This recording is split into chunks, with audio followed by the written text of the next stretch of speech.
you. Thank you.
Thanks everybody for being here tonight. We are going to get started. Miss Andrea Hoffmeyer Wilson has a presentation for us, and we'll get started working through the agenda. So I'll turn it over to Andrea. Okay. All right. Thank you so much, Jacob. I am hoping that I won't take too much time, and in fact, this is not intended to be a super formal presentation. This is the start of a process. So the development of a tree ordinance is something that in our research we found can take quite a bit of time. So let's just dig in and take a look at this. We are suggesting that we develop a tree ordinance for the city of Decatur that goes beyond our public spaces. We do have an existing tree ordinance for that purpose, which is a great thing. We found that tree ordinances in general didn't even start until the mid-1980s, so that's great that we have that in place. But let's talk really quickly again about who we are and dispel any sort of myths that we have about who One Duck is. We're here to ensure accountability for the city's comprehensive plan implementation. We are One Decatur United Citizens Kaizen. Kaizen stands for change for the good or continual improvement. I want to emphasize we are not against growth, okay? We really are not. We just suggest that the right conditions are in place, and one of those conditions we believe should be a tree ordinance for development, all right? Let's talk really quickly about why do we want growth, okay? Because we hear a lot of times people say, oh, we don't want to hear from people who stand in the way of growth or who don't like growth. Why do we want growth? Well, now this is out of the One Decatur plan. The purpose of growth is not to enrich developers, all right? Purpose of growth, and this is a paraphrase of it, is a city that future generations will desire to call home, all right? Now, Decatur as a city, imagine 10, 20, 30, 40, 50 years ago, if we have allowed clear cutting of trees in all of our developments. That's not going to be a community that our children and our grandchildren will desire to call home. So what is the city that our children and grandchildren will desire to call home?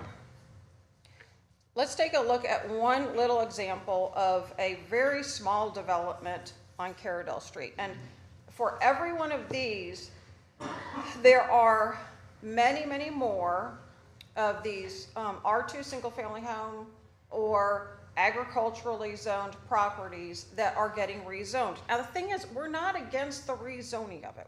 We are for rezoning with the proper conditions. So let's just take a look at this. This is the former Decatur Florist and Nursery. And you see all these trees on it.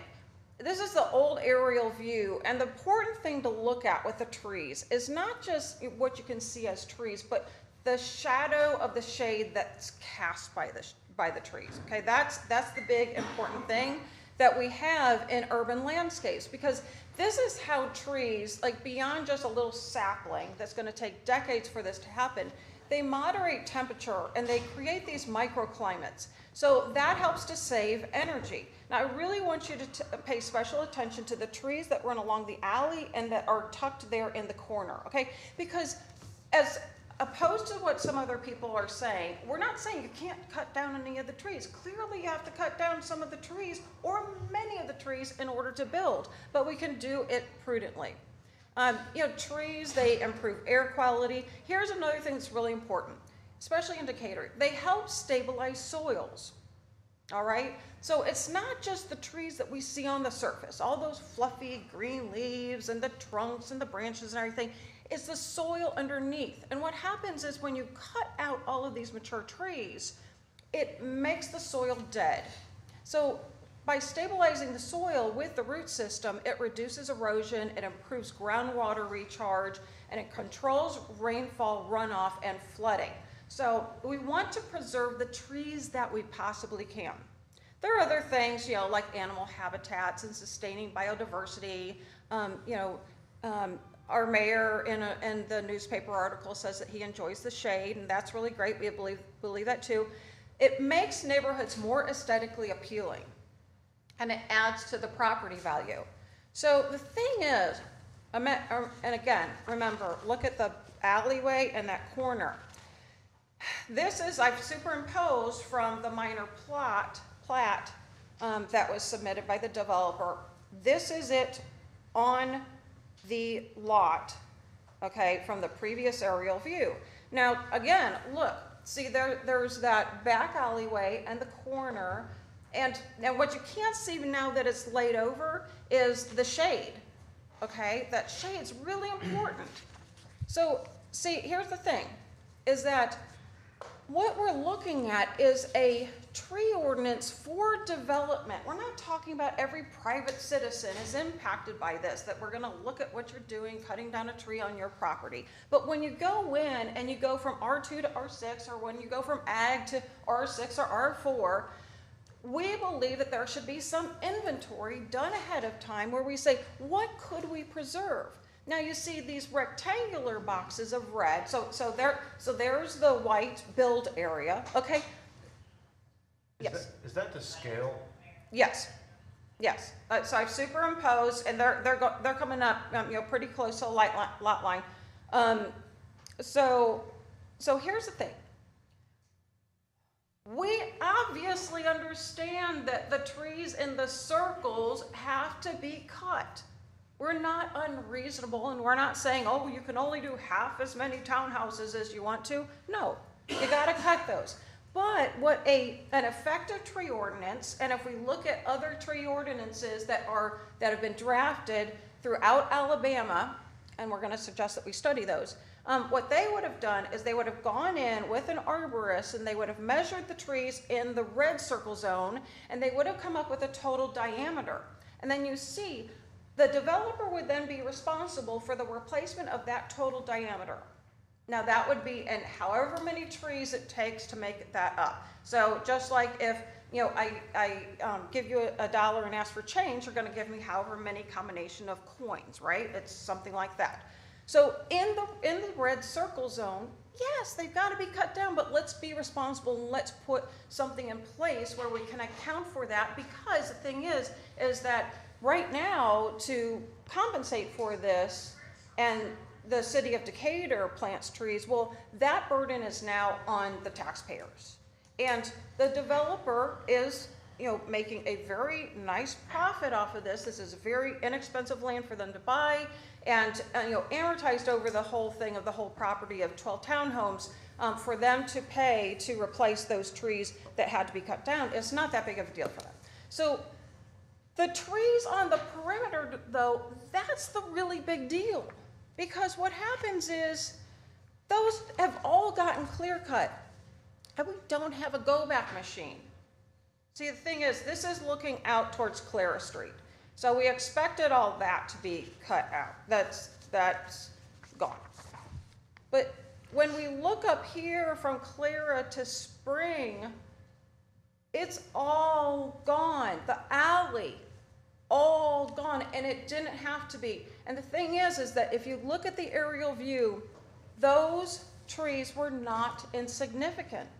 The shadow, it's a post-mortem. We can't really go and see and do the diameter of those trees and see how valuable they were, because it's done. But the thing is that you can look at the aerial view and you could see the substantial shadow that was cast. So that would have been beneficial to those townhome owners. It would have been beneficial to everybody on that street, on that alley. And there are ways to preserve trees when you're doing construction. And there's lots of guidance for that. I happen to come from a family that was in construction my whole entire life, and we did lots of things to protect trees. And I have to say this just once again, the purpose of growth is to create a Decatur for the future generations that they're going to want to live in. The purpose of growth is not simply to enrich developers. So this is what we have instead. So remember, what we had before was these 12 townhomes superimposed down onto the lot, and there were theoretically trees that were saved on the alley and in that corner, and maybe a few on the, yes? On the alley, that's where their driveways are, right? Yes, they are, but the thing is that if you would have gone in and looked at the trees and you looked at where the drives were, I mean, clearly we all have residential lots where we have trees and we have driveways. That's why, again, my point is that you can preserve trees and lay down driveways. They are compatible. So, I mean, Carlton, it's a great question. The point is that you go in and you say, okay, this is where this is where our driveways are going to be, and then you tag the trees that you're going to attempt to save. You're not going to be able to save all of them. We realize that, but right now there was no attempt to save anything. And here's the point. This is done, okay? This is done. We can't. We don't want to cry over the spilled milk. Let's stop spilling the milk. This is not hard for us to do. All this takes is us just agreeing that we can be more mindful in our approach. And you know, here's the great thing about this lesson. This is just 4 lots on Carradale Street, okay? This is not a huge property. But we're getting into some developments of 30 acres, 80 acres, I mean, big properties where there are groves of trees, there are perimeter trees and everything that could be preserved. Now, here's the thing, is that the development of a tree ordinance takes time. In Huntsville, it took them 2 years. 2 years. So perhaps there's some controls that maybe are tucked away in place in the process with, you know, the planning department and everything like that we're not tapping into. You know, I'm not saying that it has to only be the tree ordinance. Oh, there is that little green dot there in the bottom left-hand corner. There's a little scrubby bush that I'm giving us credit for. So yeah, to Carlton's point, they are going to be driving in and out on that back alley. So what you do is you plan for that, and you say, okay, we know that that's where they're going to have to drive in and out. Now, over towards Clara, you didn't have as many trees, so that's not something that you have to take care of. But in all of those others on the right-hand side, we could have saved some trees. And again, what you don't see here, now that you have the big brown laid over, is those trees were of consequence. They were casting a shadow. They were decades old. And it's not just what we see on the surface, it's what we don't see under the surface of what it does to help us with our groundwater, with our stormwater control, all of those kinds of things. So again, developing a tree ordinance takes time. You know, when I started with this whole thought, I will admit I was quite impassioned by what was going on right down on my street. And I thought, we've got to do something now. Well, the reality is that we've got to honor the time that it takes to go through a process like this. Here's something that's really cool. Did you know that actually the state of Alabama was the subject in 2009 of a scholarly article in the Agricultural and Urban Forestry Science Journal? Tree ordinances as public policy and participation tools, development in Alabama.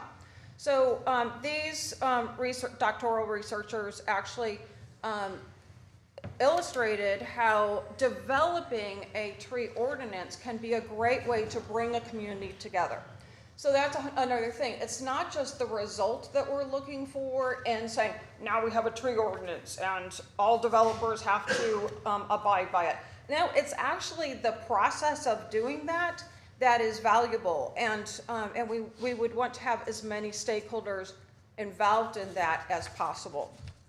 So looking at that, we've got to realize, yes, it does take time. So in Alabama, Tree ordinances have most often been started following the establishment of a city tree commission or a tree board. So with this, developing a tree board is something that it's a good, important starting point. The timing is also really terrific because the Urban Forestry Commission of Alabama has a tree board academy in October. So whoever is put together for that tree board would have a great opportunity to learn how to be an effective tree board. We also are looking at the fact that a tree ordinance development process has to involve a broad variety of stakeholders in order for it to be effective. And again, the process itself takes time. In Huntsville, it took 2 years, and the process itself is valuable. So the next steps. We weren't coming here today to say, we need a tree ordinance and let's write it and let's just get it done. No, what we're asking for you to do is to join us in this process. One Duck is going to be working through steps, and we'd like to continue to share what we find with you. We'll send you that very exciting scholarly article and give you the highlights of it. It goes through Mobile, Huntsville, Auburn, and a few other cities, explaining the process that they went through and some of the challenges that they face and the different ways that they approached it. One Duck will be working on a survey that we will be putting out to understand residents' attitudes about tree ordinances, particularly those for what we're talking about for developers. In a survey report that was done by this group, separate report, over 85% of the respondents said they would support their local government developing tree ordinances and posing guidelines on builders and developers regarding trees on new construction sites. So we want to find out what it is actually in Decatur. That's what this research group found. So we'll be putting together that survey, and we'll share the survey link with you, with residents throughout Decatur. But then the next steps look like a tree board, putting together a tree board. We will be forming a working group, One Duck will, and inviting anybody who wants to participate with us in doing research and finding different tree ordinances out there. We would invite you to participate when you can. We will continue our research, and then it gets into the actual guts of it, drafting it, reviewing it, discussion, presentation, and then voting. And we certainly would not want to present a tree ordinance that wouldn't get the majority of you to agree upon. So it's a process. It'll take time, but here's where we are, and we look forward to your support and participation going forward. Thank you, Andrea. I will certainly read and consider anything you guys send to us, and thank you for putting that together. I do think, in residential development, the developer, the first person to kind of promote a project, does have significant risk as compared to a builder or someone else. So they're not always just lining their pockets. They are putting a lot of their own capital in play that is at a serious risk. That actually the riskiest part of a development is the initial developer. All right, any other questions or comments? All right, we will get started with our agenda. First on the agenda is approve monthly bills. Approve April 2022 monthly bills. Any questions?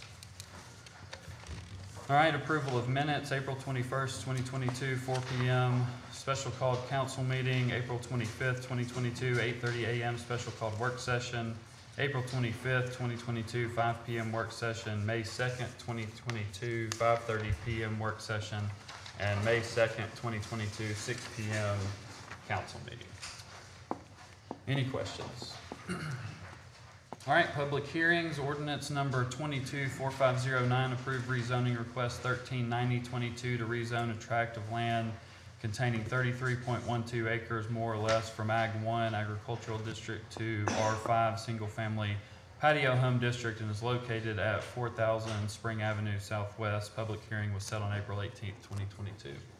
Yes, this property is located just to the south of the Catholic Church there on Spring Avenue, and this was recommended unanimously for approval. All right, any questions? Have y'all gotten much feedback? And I know there were people at the planning commission meeting, but. We haven't gotten anything since the Planning Commission meeting. Okay. All right, any other questions? Ordinance 224510, approve rezoning request 139122 for a tract of land containing 80.86 acres more or less from Ag 1 Agricultural District to R5 Single Family Patio Home Residential District and R6 Single Family Semi-Attached Residential District, and is located at 2705 Modus Road Southwest. Public hearing set on April 18th, 2022. Yes, this is the property that's to the immediate west of where Dunbarton stops now, and right across the street from the Jack Allen Recreation Complex. And this also was recommended unanimously for approval. All right, any feedback from residents? Again, not since the Planning Commission meeting that I'm aware of. Okay, I got one call, and the lady's concern was Modus Road, which has been discussed multiple times, I think, different occasions. And once we talked through that, we wanted to move forward and at least preliminary engineering and design to look at widening Modus. She was okay with that. So that was the only call I got. That seemed to be most of the comments we received were surrounding Modus Road. Okay. All right, any other questions? All right, resolution 22117, approve request for special event retail liquor license for Whit LLC doing business as JW Steakhouse on June 11th, 2022 at 802A Wilson Street Northwest, Decatur, Alabama 35601. They have met all criteria. All right, any questions? Thanks, Lori. Resolutions, resolution 22104, approve MUB expenditure of $448,882 for 46 kV reconductor over Flint Creek. Yes, President Ladner, Mayor and council members, what we have here before you is an expenditure to reduce some of our electric system. I'll call your attention, a few years ago, we had an incident with a sailboat there at the Point Mallard crossing, and it's been too long getting around to this project, but there was a lot of investigations that went on with that, and we did some engineering work on it and did our due diligence on the requirements that had to be met and so forth.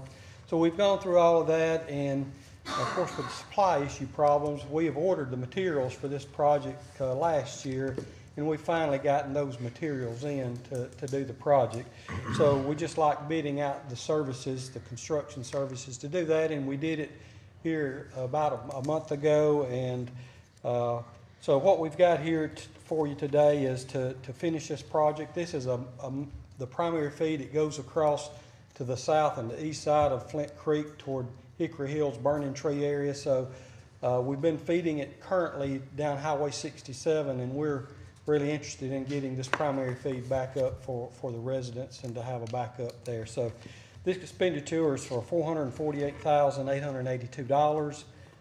This will be approximately 3,400 feet of wire and ridge line to go across for three-phase service to that area, and we'll be replacing 7 power poles on both the north side and the south side of Flint Creek there. So $110,000 in material and about $300,000 or so in labor. And we did bid this out. We had 4 responsive bidders, and we recommend going with the lowest responsive bidder, which is Sparks Energy, located here in Morgan County. They've done work for us and have done satisfactory work, and we would highly recommend them. Approved by our board and at the Utilities Board meeting, and it's in our operating budget to do, and so we have the funds to do this with. So with that, I'd entertain any questions you may have. Any questions for Gary? Thank you, sir. Thank you.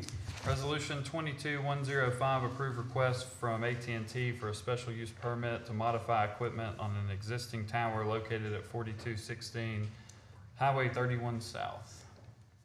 I don't see any of our AT&T people. Herman, anything on this one? No, I think it's just a normal, upgrade your equipment. Okay, any questions? Resolution 22-106, approve vacation 54122 Justin Roberts. Yes, this is an existing neighborhood where they're actually rezoning a small section, replatting, adding in 3 extra lots for 3 new homes to be built. And part of that is there's a easement that's in the way of being able to build one of the houses, and this would just vacate that easement. Engineering and DU were both okay with this, and it was recommended for approval by the Planning Commission. All right, any questions? All right, resolution 22-107, approve Austinville Park change orders 1, 2, and 3. Yes, these are 3 change orders for the Austinville Park renovations. They're all relatively small. The total amount of all 3 of them are $7,288.13. It's some electrical work and then again to remove those existing playground and stuff that we did not originally have in the quote. All right, any questions? Thanks, Alan. Resolution 22-108, approve reimbursable expenses for Decatur Urban Ventures for McGee Square Townhomes. Yeah, this is reimbursable expenses to Decatur Urban Ventures for McGee Square Townhomes. This was to bury the power lines on Walnut and on Bank Street. Okay, any questions? All right, resolution 22-109, approve overage of original cost approval for solid waste vehicles. Daniel? Good evening. So when we first went out for, to get these quotes, I guess the time lapsed and we had an increase. We did go back and go with the Kenworth, so those 2 are going to stay the same, but it's a difference of $35,409. On one? Just for total. Okay. All right, any questions? Comment, Daniel, Thursday of last week, had some issues with equipment, with that, ran a little late. Yes, sir. But still got the job done. Yes, sir. People out, doing service in the back of a pickup truck and emptying, receptacles by hand. Yes, sir. Well done. They do a good job. Yes, sir. And that's why we need these trucks, right? Having some We break- ran a quick 5-year just to see what we spend just on maintenance to get them fixed. We spent over $1 million in 5 years, so it would be best to buy new. Okay, thanks, Daniel. Any other questions? All right, resolution 22-110, approve the proposal with Pewright McAnally Incorporated for professional services for project management and civil engineering design for Cell 16 development. Wanda? Good afternoon, Wanda Tyler, Landfill and Recycling. We're about to do quite a bit of construction. We are going to expand the C&D or construction and demolition area, but this is about where we dispose of garbage and other refuse. So Pewright McAnally will be overseeing both of these projects, and this particular resolution, Pewright will be overseeing the design, overseeing the project management of both areas. But this right here is really for Cell 16, the garbage part. And the lump sum fee is $221,850 in regards to this particular contract. Okay, any questions on the Pewright contract? All right, next is resolution 22-111, approve the proposal with TTL Incorporated for construction quality assurance services for MSW Cell 16 construction and C&D Cell A excavation. Yes, this would be another professional services contract. This is, of course, with TTL. TTL is going to do some in-depth testing We have to make sure that the soil meets ADEM's permeability standards. They will also oversee, because we're now moving from cell 15 down south to cell 16, we have to build up the grade, the soil grade, before we even put in a liner. So one of the things we're going to do is start excavating where we're going for the C&D sites and moving that dirt over to cell 16. So before we can do that, they're going to do testing. They're also, after we get the contractor in and we bids closed, and we're evaluating bids now. Bids closed last Thursday for the actual contractor that will be doing the work. But TTL will be doing the project management in regards to the materials that they bring in to make sure they're meeting standards also. So TTL's contract is an estimated $81,915.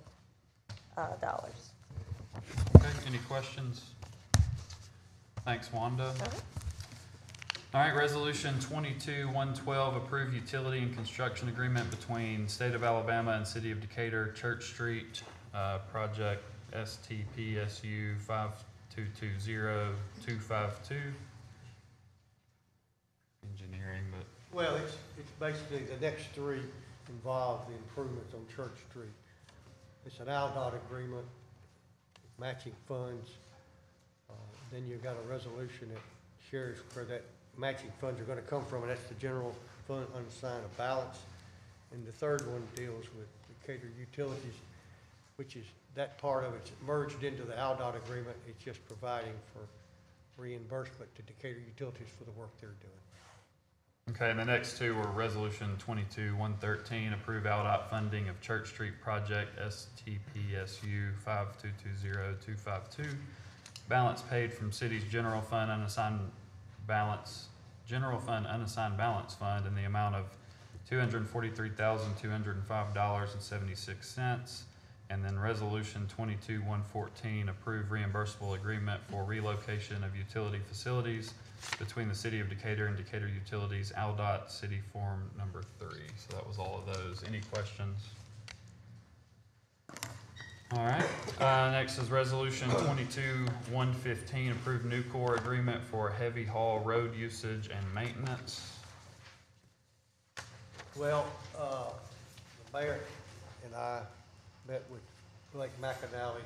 Nucor came through Blake and asked for this agreement whereby they can use Process Drive and North Park Drive out around their facility to put heavier equipment on it, with the understanding that they will pay for the maintenance. When it needs to be repaired, they will do so. This will help them to move their product much quicker and much safer for the general public and their employees and their contractors. So that's basically what it does. It just agrees that they can use these roads with the understanding that the damage, if any, or repairs that are required, they will pay for. And that will last until 2 years after the time that they do not wish to use them any longer. For the record, who decides when that time is? Besides what time? When they decide they don't need it any longer. No. Who decides when the road is in need of repair? City engineer. Yeah, that's a good question. Great question. I'm sorry, I left that out. City engineer. It provides that the city engineer makes that determination. So the road is just north of ULA, and it will end up keeping trucks off of Highway 20 for transitioning to cut size and things of that nature. Okay, any questions? All right, Resolution 22-116, approve Goodwin Mills Kaywood GMC as the selected firm for the new recreation center. Mr. Lake.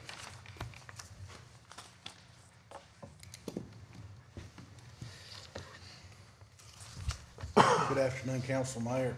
We're excited about this. We're excited about the rec center, the possibilities we're going to have to really bring something great to Decatur. We had many folks that were all had interesting ideas, good ideas. But Goodwin Mills and Kaywood was They have done many of these. We went and looked at facilities they did, talked to other directors that they had worked with, and I think they are the hands down favorite to do this. So we're asking for that recommendation. How many total do you remember? Was it 7? I remember 7 or 8. 7 or 8. Okay. There's a link in y'all's email that has you can actually go to it and look at every page of every document that was sent. Yeah, I looked at that. I can't remember if it was 7 or 8, but I agree with you looking through those. Very impressive work. And I think they did Athens, Right. UAH, some other locals. So, any other if approved, I guess next week we're ready to go. Man, we're ready right now. All right. Yeah. Any questions for Jason on that? All right, thank you, sir. Ordinances, Ordinance 224517, approve annexation request 36822 by Ivan Holt, G&H Holdings. Lee? Yes, this is a property just south of Highway 24 on McIntyre Lane. It's an existing manufacturing business that's been there for quite a few years now at this point. They're wanting access to the sewer system and so requires annexation into the city. That's the reason for this request. And it was recommended for approval. Okay, any questions? Thanks, Lee. Our meeting next week will be 9:30 work session, 10 a.m. council meeting. That's May 16th next week. Directors, I know Mr. Demeester had a addition. Just want to make you guys aware, received an email from Chief Thornton this afternoon. One of our AC units in Station 3 went out. So I was just going to ask for permission to put that resolution on there for the funding to be able to get that fixed. And you have a guess, kind of? The proposal was in the $15,000 range, and initially our thoughts are we would use Heritage Trust funds if available for that. Yeah, I have no issue adding that to, is that okay? Yeah. I was just gonna say, we tried to get it fixed first, and it was about $1,500 repair. It's lasted less than a month, and it's the same range. So, we tried to just fix it first, but it don't look like it's gonna work. Y'all be good till next week? Might get hot. It'll be hot. All right. I would anticipate probably more of these requests coming as it gets a little hotter and we start turning the AC units on. Is there, and Herman, maybe y'all can help me with this, you know, this seems to be a common occurrence. ACs go out, it takes a week, 2 weeks, 3 weeks to get them on the agenda, get them approved. Is there a way we could figure a way to where there's like a cap the mayor's authorized to spend, or you could spend if it's an air conditioner? Is that something anybody would be interested in entertaining? Well, I do know it was within the last 6 months or so, we had to have a special called meeting to approve something like this. Training center. Definitely would be open to looking at that. I mean, we obviously wouldn't want to give too much leeway because that's one of our responsibilities, but I think in an emergency type situation, there's probably something we could look at, Herman. We can look at that. Okay. We'll look at it. Thank you. Well, it's, I'm showing 88 degrees Wednesday. Yeah. You guys want to move forward and try to set a special? It would be good if we could. I mean, I don't know how to use the schedule. I actually don't know that we can make that work unless it was first thing Wednesday morning. I can't first thing Wednesday. So I actually don't know if we can make that work because given 24 hours notice to tomorrow and that the League of Municipalities event is the end of this week, so. But yes, if we could. Sure. Thanks. All right, any other questions on that item? All right, Ms. Sandlin? I would ask the council to give guidance on the next steps in the police chief selection process. All right, open the floor for any discussion on that. I'll jump in on this one. This was a tough decision. We had 3 very, very qualified, very, very good candidates. All of them had ties to this department. The one thing for me that I could not get past was in these last 4.5 to 5 months, we've seen our crime rate go down. and we've seen increased employee morale. And for that reason alone, and I think he's proved he's capable of doing the job, I'd like to nominate Todd Pinion. All right, anyone else? I'm gonna add in a comment. This has been, I don't have that much life experience compared to the majority of people in this room. And this has been hands down probably one of the toughest decisions that I believe that this council has ever been tasked with, especially something that's gonna affect the general public. It's gonna affect businesses. It's gonna affect schools. It's gonna affect the day-to-day operations of the city. And this is something that is, it's also a very unpopular decision. The way that the current climate is and the way that we live nowadays, the police is not a very, it's not a very appreciated community anymore. And it's something that is so underpaid and underappreciated. And it's so sad to see that we have so many members of so many communities that attempt to hate on the police. And it's so sad whenever, you call them, they come to run. So they don't ask questions. They always just run wherever they need to go. And one thing that I will say is each candidate did, in my opinion, wonderful. I've been in, I guess, that situation a few other times with some other candidates, but never with a police chief. And public safety is very important to me. And each candidate, like I said, did really well. Each candidate is overly qualified. Each candidate has been in this department before and has served alongside each one of the individuals that work for this police department. And we're very grateful for each of you and very grateful for the service that each of you has given to the city of Decatur. I ended today with multiple phone calls throughout the past 2 weeks, and I finally stopped getting phone calls. Even over the weekends, I received phone calls supporting different candidates from different individuals throughout the city and the county. I even had folks from other counties supporting certain candidates. And for that many people to reach out over quite a bit of folks it's pretty interesting. A lot of folks come out of the woodwork for these three wonderful candidates. I was stuck in between a rock and a hard place today, and my mind has been set for a while because I'm a huge fan of the interview process, and I feel like one candidate just knocked it out of the park at the interview. But that didn't finalize it for me. And so I ended up with two, and I know that two is not optional. And I hate to be put in that predicament, but my two were Todd Pinion and Jim Buckley.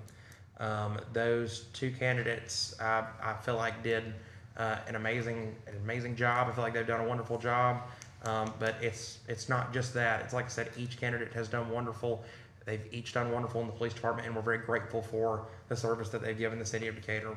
So I'm hoping to, you guys have any correction down there? We can keep going down the line unless you want to go first. But yeah, so I would say, and I said this when we hired a municipal judge, is, I interview, not being in law enforcement, that's when we hired Kyle, I felt a little more comfortable talking about CFO and finance, and that's my background. But with a municipal judge, with a police chief, you try to get feedback from people. With the municipal judge, it was overwhelming. The legal community had a specific candidate that they thought was the best. In this case, unfortunately for us, it was almost a three-way tie. It was different folks that have a background in law enforcement, and every candidate got a lot of support. And I was actually out of town from Saturday to Saturday last week, and I think at different points during that week, I thought, well, I'm going to go with this guy. I'm going to go with this guy. I think at the end of the day, all three good candidates, but stability for our PD right now, I think, is very important. And I do think Interim Chief Pinion has done a fantastic job and shown that he can do it through some very difficult circumstances with some events that happen. So I'll put my recommendation behind Interim Chief Pinion. I'll say Probably the best problem I guess we could have in this situation was that we did have 3 great candidates. Y'all definitely did not make the decision easy for us. Putting yourselves out there, going through the interview process, the meet and greet, everything that was included in that. I know that was tough. I think it was a long day for all of us. We even skipped lunch that day. I know Carlton appreciated that. So I'd have to echo what's been said here. I do think Interim Chief Pinion's done a great job. Support from within's been important to me. That we've seen that this week, in the past couple of weeks as we've been going through this. Employee morale, recruitment, retention is important to me. So with that, I'll agree to move forward with Interim Chief Pinion. All right, any other comments? So to be clear, we have 4 agreements to move forward with Chief Pinion as the candidate select. Yeah, that's Okay. what I heard. All right, thank you. All right, anything else from directors? I was thinking too. I think it's best that I keep my mouth shut. Mayor? Yes, sir. I do. I hate that the officers are lazy.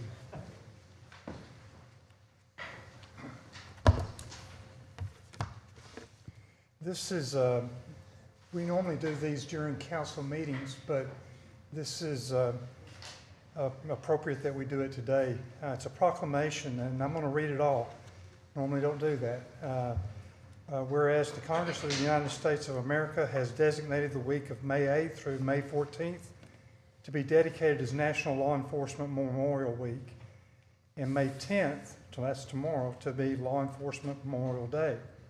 And whereas the law enforcement officers are guardians of life and property, defenders of individual right to be free men, warriors in the war against crime, and dedicated to the preservation of life, liberty, and the pursuit of happiness. And whereas the city of Decatur desires to honor the valor, service, and dedication of its own police officers, and whereas it is known that every 58 hours, an American police officer will be killed in the line of duty somewhere in the United States, our community joins with other cities and towns to honor all peace officers everywhere.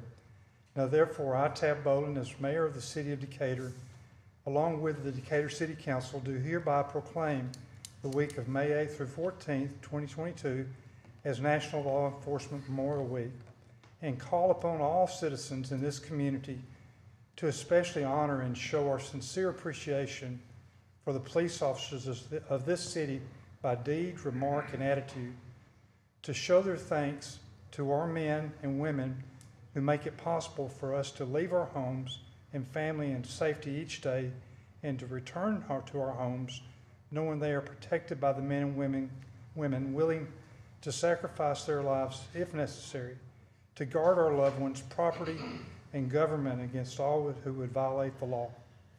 Chief Pinion, I'll tell you what, I bet I need this tomorrow, don't I? I'll give it to you tomorrow. How's that? Chief Pinion, congratulations to you, sir.